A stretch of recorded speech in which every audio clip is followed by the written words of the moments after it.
Every relationship has its challenges, but are you ready to face the unimaginable? A conversation, a decision, and tears in the shadows. Can remorse alter the future, or is this the inevitable end of a love story? Before continuing the story, tell me which city you are watching from. I want to know how far this video has come. And don't forget to like and subscribe to the channel so I can send you exciting stories like this every day. Married 5 years, had a great bond. We had made it the choice to not have kids until we were both 35. I pretty much caught her in the act with her affair partner in her bedroom. I had been pretty clear about my views on infidelity right from when we started dating, and had told her very clearly that cheating was a complete no-no for me. I stayed calm throughout the entire ordeal. I asked her to get dressed. I called up her elder sister, who lived in a nearby town, and asked her to pick up my wife. I blocked her on all platforms and talked to my lawyer about the divorce proceedings. They drove back to my house the next day, and she immediately threw herself onto me and started crying profusely. She wanted me to give her a chance to explain herself. Even though I did not really want to hear any of it, and my answer would still be divorce, whether she cheated on 100 times or just once, I sat down with her and asked her some questions. My first question was it an emotional affair or just a physical one? She seemed to be stupefied for a good 5 or 6 seconds before tears started streaming down her face, and she whined about how I could even think she would have an emotional affair with someone else other than me, and swore it was a purely physical one. My second question was, were you unsatisfied in our marriage in any way? She claimed she wasn't. She was incredibly happy with both our sex life and our financial status. What was the reason then?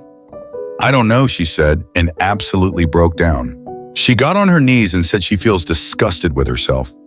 She said she was going through a lot since she wasn't doing well in her job, and she wanted to validate her own importance in her mind.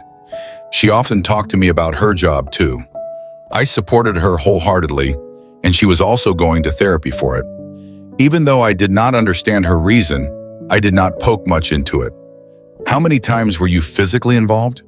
She told me it was only 3 times of physical contact, and she had apparently never allowed him to kiss her. I don't know if that was supposed to make me feel better about it. With that, I was done. I told her that I wanted a divorce. Surprisingly, she did not say anything, just nodded and went to the guest room and locked herself up with her sister. Unfortunately, though, before I could serve her the divorce papers, our district went into lockdown and travel between districts was prohibited. Thus, in an unfortunate turn of events, it seemed I would need to spend a full week with my wife in the same house, and I could not even file for divorce because the courts were closed. But I was not having that BS. I decided to move out and live in my neighbor's house instead, and that helped somewhat. I would still see her every day. Dark circles, swollen eyes. She looked nothing like before. One day she got too drunk, and I heard her shouting in a room, "I disgust you, don't I? You can't even look at my face." And she repeated that the whole night.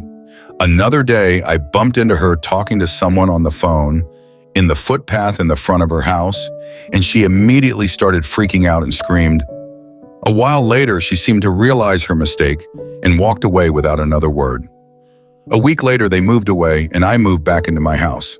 I got done with the divorce about a month later. Bizarrely, she did not demand anything from me in the settlement. 6 months later, she would still text me and call me sometimes. She once drove over 50 miles to see me when I was ill with COVID. I have not been doing very well. I do still love her. The way she was truly mournful of her mistakes sometimes almost made me feel for her again. But on other times, I just want to cut her off completely and start fresh. I'm not sure if I would be able to love or marry again, but I did get along with a few hookups in the last 2 weeks or so, and to be honest, it does feel better somewhat. I do not know if I can move on if we keep talking. I have told her not to talk to me, but she does not listen. Should I just block her everywhere? I really do not want to hurt her, but she has not left me any option. What should I do? Let's check in with some comments before the update. Throwaway Beard 61 says, Not Rick Deckard 1982 says, you may still love her, but she stopped loving you the minute she thought cheating was okay. If she ever loved you at all. See, love is also a verb. She certainly wasn't loving you while cheating with him. Update, so I did exactly what I had intended to do. I called her up and told her that I wished to go completely no contact for a few months. For a few seconds, I heard nothing on her end, long enough for me to ask if she even heard me. She said she did hear me and started fumbling for words once again.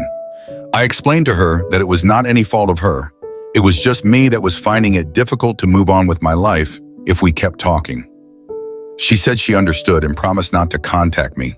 Before hanging up, she asked me if I was planning on completely cutting her off. I bluntly told her that I was not planning to do so at the moment, but I might change my decision in the future.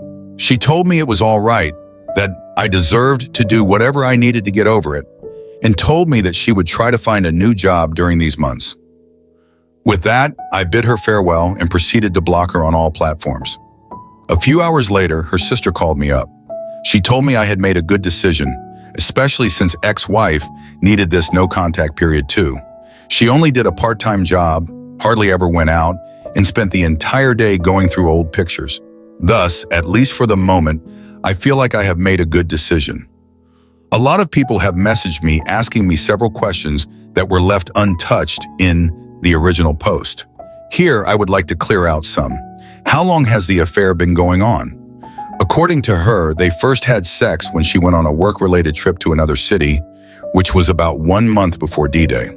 Now, she claims there was no sexual tension between them before this trip, but on the other hand, they had been working together in the same office for about 3 months, so I really can't tell if she's lying. 2. How did you behave in the days before D-Day and immediately after it? In the few weeks before D-Day, when her affair was ongoing, I did not really notice anything out of the ordinary. I am generally a very perceptive individual. The usual signs of an affair, such as increased conflict, anger, blaming, trying to keep one's phone close by at all times.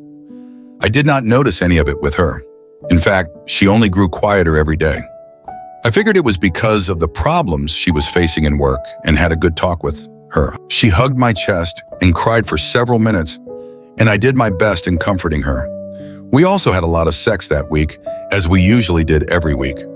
I feel kind of embarrassed saying this, but we did a roles play of her as a criminal and me as a policeman who caught her and then had forceful sex with her. It was her idea. In hindsight, it does not make some kind of sense now, though it kind of F's me up. Apart from that, I noticed nothing out of the ordinary. On the day of discovery, she was dazed throughout the ordeal. It seemed her brain was switched off. She just looked at me with wide eyes, tears streaming down, and just nodded when I told her to wait for her elder sister while I left back to work. Later, sister-in-law later called me up to tell me that ex-wife was nowhere to be found. I was preparing to go out in search of her when she called again to tell that she found ex-wife walking around in a dazed state around our neighborhood. She was either searching for me or for her affair partner. I don't know which. In her sister's house, she apparently also tried to harm herself physically, but then calmed down and had some rest. 3. Is she still talking to her affair partner? This is one point that I failed to mention in my original post. She quit her job immediately after D-Day. According to her, she could not bear to see a affair partner there every day. I had anticipated that she would use this opportunity to ask for a heavy stipulation from the divorce, which made it even more bizarre that she didn't. 4. Was she really talking to her affair partner on the phone when you stumbled upon her on the footpath? Frankly, I don't know, and I haven't asked. 5. How was your relationship after the divorce? We did have a no-contact period of about 1 week after the divorce. Later, she called me up and asked me if I could consider keeping a friendly relationship with her. I saw no harm in it, so I agreed. We agreed that we would not talk about the divorce or our married life. We just asked each other about work and about how we were doing. As for the frequency of contact, I would say minimal. 1 or 2 texts per day maybe, and sometimes none for days. Sometimes we would talk over call, but not for long periods. We never met physically. She did once drive over when I was ill, but was not allowed to actually meet me physically because I was in the isolation ward. 6. Have you tried therapy? Of course. I have been in therapy since D-Day. Ex-wife went to a therapist for the first 2 months after the divorce, but then stopped going for no apparent reason. Some people in the comment section seemed to misunderstand my original post. They kept posting comments asking me to consider reconciliation. I would like to reiterate that my original post was about whether I should block her or not, and not about reconciliation. I made the decision to not reconcile a long time ago, and ex-wife has accepted it. It is not about how much she regrets and mourns over it. I am simply incapable of trusting her again. His story leaves us with a thought-provoking question. When trust is broken in love and life, is there any real chance of rebuilding it? Or is it simply the end?